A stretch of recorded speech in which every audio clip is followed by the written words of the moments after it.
कधीच नाही चुकणार तुमचे फेवरेट टीव्ही शोज झी5 सोबत, तेही एकदम फ्री. म्हणजे आतापर्यंत बोलले नाही किंवा तक्रार नाही केली, पण I am extremely sorry Maugham, पण तुमच्याकडून एक गोष्ट चुकली आहे.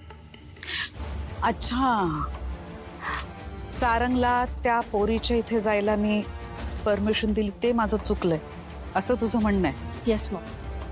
मी म्हणजे ज्या काही सर्कमस्टन्समध्ये लग्न झालं, ती इकडे आली राहिली, आपण तिला जगासमोर एक्सेप्ट केलं, म्हणजे करावं लागलं. पण सारंगने असं तिकडे जाणं हे सगळं कोणत्या तरी स्टोरीचा भाग वाटतो, म्हणजे कोणत्या तरी स्क्रिप्टचा भाग वाटतो. सगळं प्लॅन्ड वाटतंय.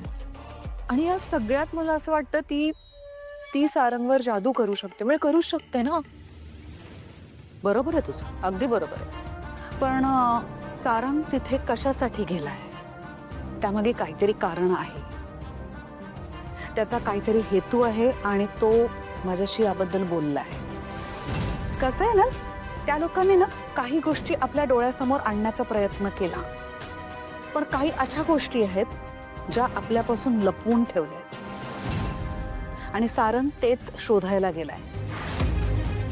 आणि मला माहिती आहे ना, त्याच्या चाणाक्ष नजरेतून काहीच लपून राहणार नाही. त्या पोरीचं सत्य आपल्या सगळ्यांसमोर तो आणेल बघ. नाही, आय अग्री. पण या सगळ्या प्रोसेसमध्ये जर ती मुलगी सारंगला तिच्या जाळ्यात अडकवण्यात यशस्वी झाली तर करू दे, तिला जे काय हवं ते तिने करू दे. माझ्या सारंगवर पूर्ण विश्वास आहे.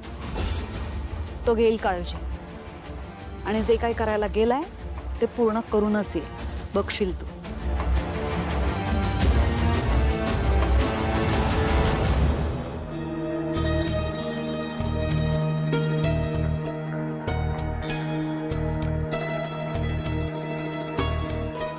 सारंग सर, बोल. मला माहिती आहे हे सगळं तुमच्यासाठी लय अवघड आहे. काही गोष्टी तुमच्या मनाविरुद्ध होत आहेत, पण तरी नाईलाज म्हणून आणि मोठ्यांचा मान ठेवायचा म्हणून तुम्ही काही गोष्टी करताय. मला खरंच तुमचा आदर वाटतो. पण आता एवढ्या गोष्टी केल्यात तर आपल्या नात्यातलं सत्य माझ्या घरच्यांना कळणार नाही ह्याची काळजी घ्या. त्यांना नाही झेपणार हे. हे बघ, सर्वात आधी मी नाव वगैरे जे काय घेतलं ना, ते तुझ्यासाठी घेतलेलं नाही. तुझ्या भावाने आग्रह केला आणि बबलूने डोक्यात भरवलं होतं, म्हणून मी काळजीपोटी नाव घेतलेलं आहे. कळलं? मी पण माणूस आहे, मला पण ना माणुसकीची जाणीव आहे. परिस्थितीचं भान ठेवून मी सगळ्यांशी वागत असतो. सो तुझ्या माणसांना माझ्याकडून काही त्रास नाही होणार. सगळ्यांची काळजी घेईन मी, सगळ्यांची छान वागेन.